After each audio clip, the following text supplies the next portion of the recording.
Alright people, what is happening? Welcome back to another episode of the F1 2021 My Team series here on the channel. Today is the 10th race of the season at the Spa-Francorchamps circuit in Belgium, of course. Very fun circuit to drive, very long track though. So the race highlights might be a bit shorter today because I won't really show that many laps because, you know, one lap around Spa is like 1 minute 40, something like that. The longest lap on the calendar for sure.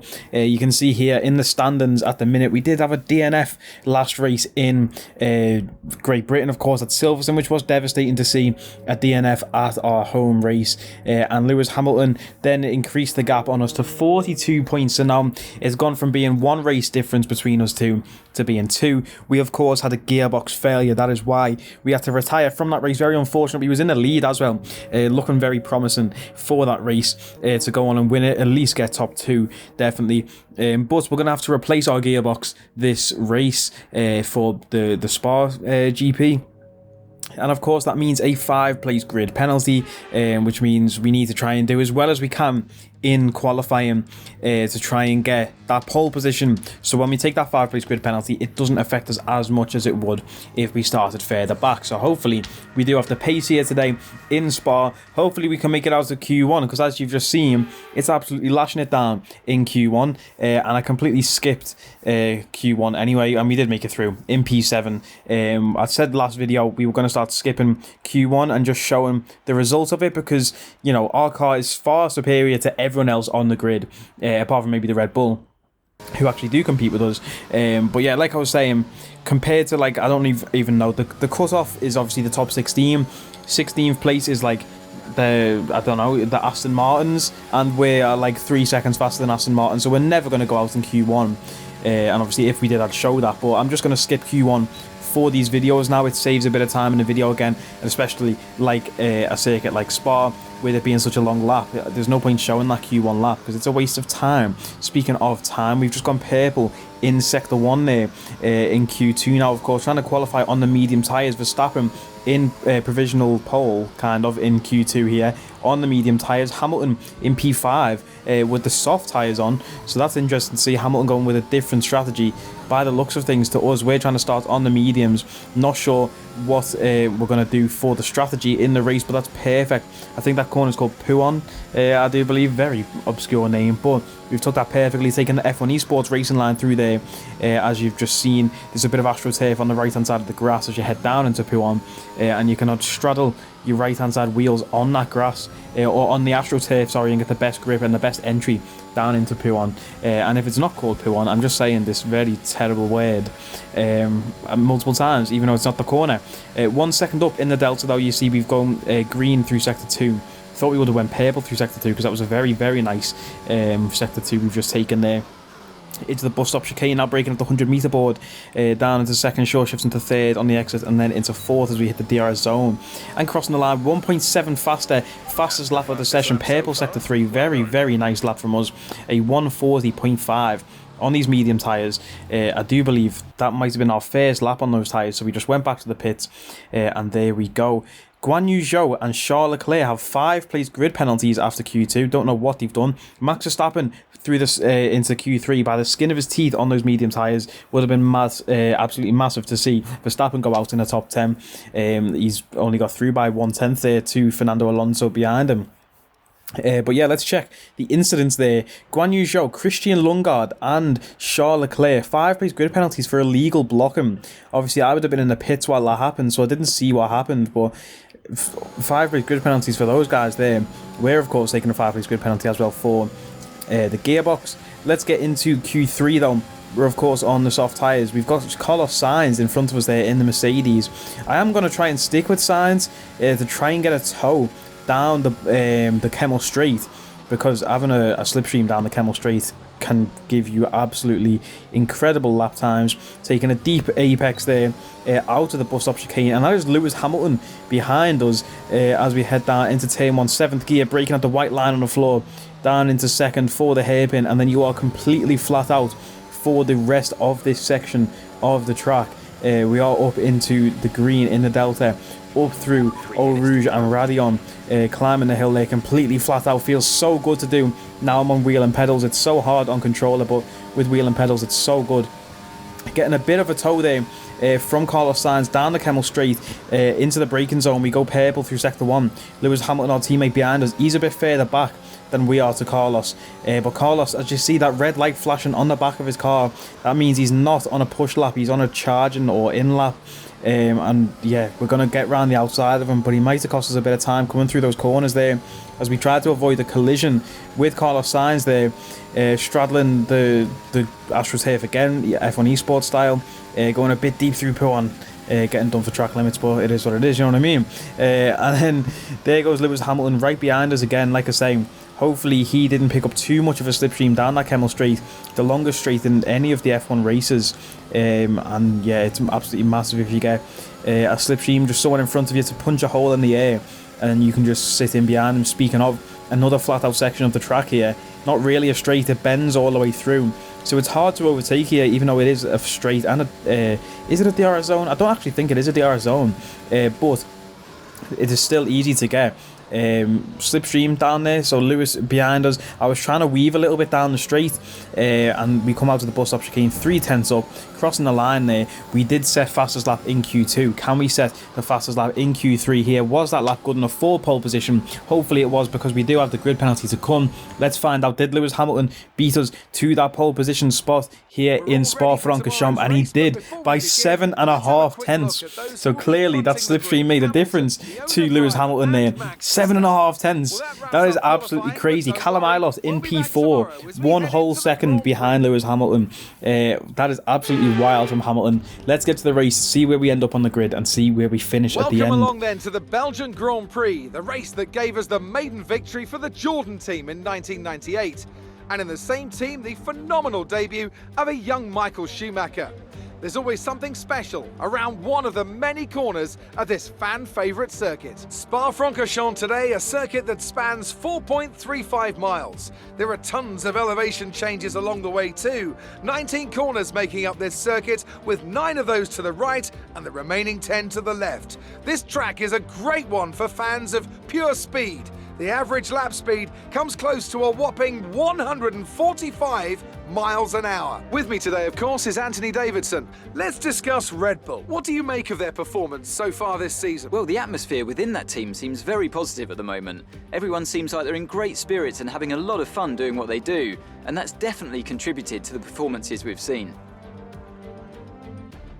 Let's run you through the driver grid order for today's exciting race. An immense lap from Lewis Hamilton yesterday puts him on pole position, and Max Verstappen lines up alongside. Looking down the rest of the grid, we have Sainz, Ilott, Daniel Ricciardo and Norris.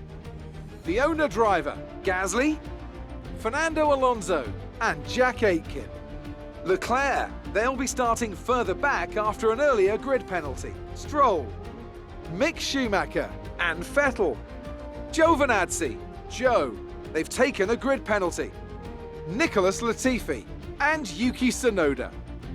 Lundgaard, Russell, they'll be starting further back after an earlier grid penalty. Mazepin and Daniel Ticktum. That's it then, it's time to go racing as we head to trackside for today's race. There we have it then, boys. There is the grid for this Belgian race. Belgian race, I should say. That's not correct English. We're going with the one-stop strategy, of course, starting on the medium tyres, swapping into the hard tyres. Be interesting to see what the other drivers do, because everyone else in the top 10, apart from Max Verstappen, starting on soft tyres. Look, our teammate Lewis Hamilton in pole position on those soft tyres.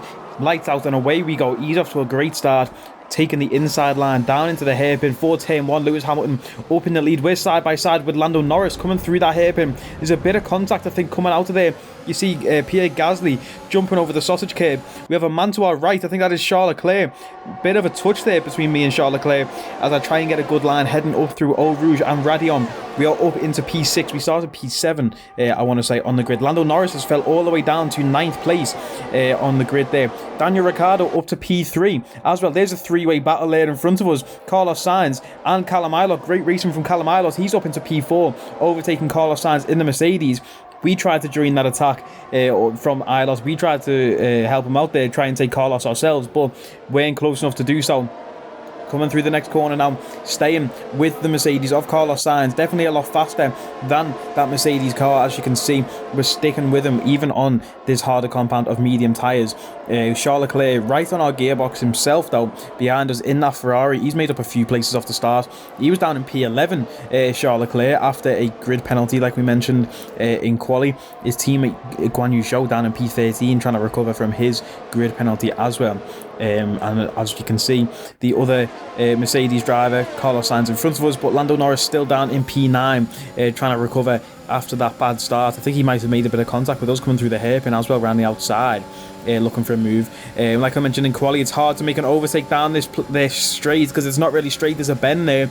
I thought Carlos Sainz was going to fly into the side of us there. We managed to make it past Sainz though, down into the heavy braking point for the chicane there, the bus stop chicane. We're up into P5, chasing down Callum Ilott now. He's getting held up a little bit by Daniel Ricciardo, who's in P3. You can see the gap there between Ricciardo and Max Verstappen in P2 is quite far. So hopefully we can get past Ilott, or Ilott can get past Ricciardo, then we can get past Ricciardo, or whichever car comes first, you know. We're going flat out through Eau Rouge and Radion, down the Kemmel Straight now. If you even lift off ever so slightly as you come out of the hairpin at turn 1, you're going to lose so much time, because like I say, this whole section 1 of the track is completely flat out pretty much, apart from that hairpin at turn 1. So if you lift off a tiny little bit, you're going to lose so much time to these cars in front.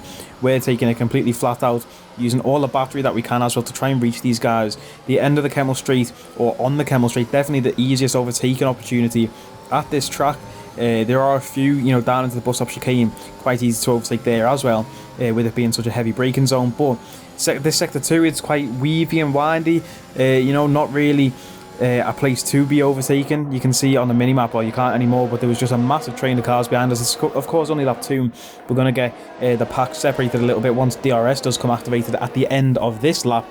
But at the moment, everyone just seems to be slipstreaming each other along, not really being able to overtake. The AI, quite inconsistent with the overtaking anyway. Speaking of overtakes, we're looking to the outside of Callum Ilott here, into the bus stop chicane. We'll go late on the brakes, way deep into the chicane there, coming through the left-hander. And as you can see, there's a bit of damage to our side pod there. I think we might have picked that up from that tiny collision with Charles Leclerc on lap 1.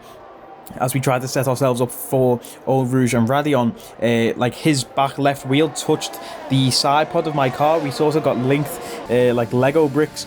But to the end of lap 3 now, same place we tried to make a move on Carlos Sainz. It's Daniel Ricciardo this time. He comes across to cover us. Very high speed move there from me to switch back to the right hand side, deep on the brakes, and we get a pass on Ricciardo there, and DRS down the straight into turn 1. Very nice move indeed. Very nice to clear Daniel Ricciardo. Now we can focus on chasing down Max Verstappen, who is in P2, 4 seconds ahead though already, just showing how slow Daniel Ricciardo has been holding the pack up.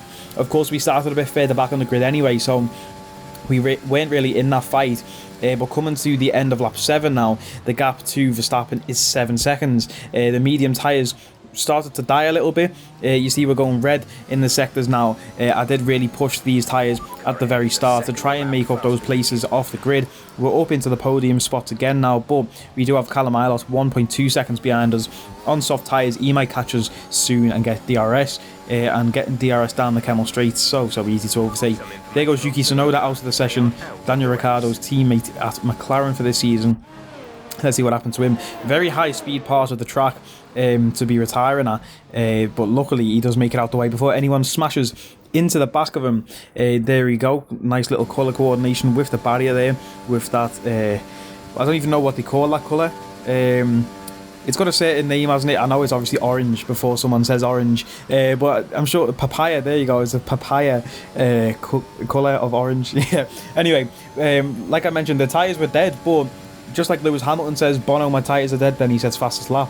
Here we go with a purple sector 1, green sector 2, absolutely flying, even though I thought the tyres were dead. Lewis Hamilton, speaking of Bono, my tyres are dead, comes into the pits for new tyres. Ironic timing right there. missing the apex a little bit on the left-hander of the chicane. Let's see the gap we put to Lewis once he does come out of the pits. We crossed the line there 6 tenths quicker than our previous lap, 6.5 tenths quicker, but it's still not good enough for fastest lap of the race, which was set by Lewis Hamilton on those soft tyres that he did start the race on. Lewis, though, comes out on medium tyres, so now I'm a bit scared, thinking, okay, Lewis is on medium tyres, so this could be a possible one-stop strategy, because I don't think I included it in the highlights, but Jeff got on the radio and said, do you want to change your strategy from the medium hard to medium soft, which meant going a few extra laps on these medium tyres? And I said, yeah, go on, let's do it. But as you'll see in a moment, the tyres really did start to fall off. Now we are setting red sectors. We're coming towards the end of that stint. I think lap 14 is when we do pit. Verstappen into the pits. Hamilton caught us up already after his pit stop, and we still need to make one, which is not a good sign. But we are going to try and defend from Lewis Hamilton. Going to be tricky to do. We're in the same machine, so we've got the same straight line speed, depending on setup. Actually, I don't know how setup affects your teammate for the AI, because we run quite low downforce at Spa. I think it's 3.5 on the front and rear wings, because of course, like I say, the longest straight in F1 history. That's a fact I need to check. The longest straight in the F1 calendar, Kemmel straight. You don't want to have too much too much downforce, sorry, on those wings. But speaking of straights again, we do have side pod damage, which is going to affect the drag down those straights, so that's costing us a bit of time again. And look at the tyres there, the front left, 52% wear on that front left tyre. When I say they are dead, they are dead. Yeah, there goes Hamilton past us though as we come into the pits on lap 14. Hopefully we can make an impact in the last couple of laps of this race with brand new fresh soft tyres going onto the car. There goes Verstappen through turn 1 as well. He's on soft tyres, running the same strategy as us. So we have to hope that the medium soft is better than the soft medium, and hope Max Verstappen can catch Lewis, and Verstappen can make some sort of impact to the winner of this race. He is 7 seconds behind Verstappen now. I mean Hamilton. So it's not looking promising there. But with these soft tyres, we're going purple through sector 1 on our first lap on them. Verstappen closed the gap to Hamilton from 7 seconds to 2 seconds. So that's very promising sign for these soft tyres. In the back of my mind, seeing Verstappen do that, it says to me, you know, you can go out and do the same thing and catch these guys. So there aren't many laps left in the race, 5-6 laps left. But you know, Verstappen, he's just closed a 7-second gap to 2 seconds now within 3 laps. So it's definitely not impossible to try and catch these guys, you know what I mean? So especially if Hamilton starts defending from Verstappen, cost each other more time doing that when they start fighting, and then that'll help us catch up. Crossing the line there though with the fastest lap of the race, taking that fastest lap point away from Lewis Hamilton. So regardless of the outcome of the podium of this race, at least we do have that extra point for the fastest lap of the race, which at this stage in the season is absolutely massive. Every single point counts. This season is going to come right down to the wire. Massive snap of oversteer there as we hook the inside curb. I had to slam on the brakes and catch the car there. Luckily, we did put in a 10-second gap to Callum Ilott behind us, so we could afford to do things like that. But sadly, we couldn't catch the top two. They were just too fast, and once they started getting DRS on each other and started pulling each other along, pause, no homo, then of course like they just went even further ahead. Lewis Hamilton wins the race here in Spa-Francorchamps. Unfortunately, we only come P3. A lot of point loss to Lewis Hamilton again, which we really need Lewis DNF at least 2 races this season. We get driver of the day though. Would you look at that? It's been a long time since we've seen or said that, because obviously driver of the day goes to the person who made up the most places from where they started on the grid, and we haven't been starting far back enough to do that recently. So silver lining of this race, we get driver of the day, which is always nice to see. If you just remember in season 1, if you've been here from season 1, we've always wanted driver of the day. That was our goal for season 1, and then we finally got it a few times, and then there we go again. First time in season 4 getting driver of the day. But like I say, driver of the day means nothing. It doesn't get your extra points. We need to try and beat Lewis Hamilton in this season, so we can go out in Nico Rosberg fashion. But yeah, man, it's just so hard to beat this guy, Lewis Hamilton. Like it is so hard. I've shut down the personnel department which takes away a bit of stats from Lewis. I shut down all of the departments. I think I'll show that in this video actually, so I won't get into that too much. But yeah, so Lewis P1, Max P2, us in P3. With that extra points, we get 16 points. Lewis gets 25, 9-point difference there that Lewis has made up on us, and he was already 42 points ahead, I think, wasn't he? So it's disappointing to see. Callum Ilott in P4. Yuki Tsunoda, Sebastian Vettel retiring from this race. Let's check out the standings here as well. Once we get into them, we can see the gap to Lewis Hamilton and the gap to Red Bull in the constructors. The gap to Lewis, 51 points. The gap to Lewis Hamilton, that's 2 race wins with 1 fastest lap, with 2 Lewis DNFs. So hopefully that does happen. The constructor standings is 150 points difference between us and Red Bull. But yeah, the drivers is where it's really at. It's disappointing to see 51 points. We really need Lewis to have some bad luck and some retirements. We've got the Dutch GP next, Max Verstappen's home Grand Prix in the Circuit of Zandvoort, returning to the calendar. We didn't have this here last season, so we're going to get into Zandvoort again. As you can see here, we shut down the chassis, the aerodynamics and the personnel department. We were paying 150k every week to keep those departments open, but we weren't using them, so I've shut them down to try and keep some, you know, what's it called, like to keep some money in the bank for whatever reason we need money for. We don't need it, so I don't know why I'm doing it, but it is what it is, man. That is going to be it for this episode, people. If you did enjoy, like, comment, share and subscribe, you know the vibes, and I will catch you next time. Take it easy.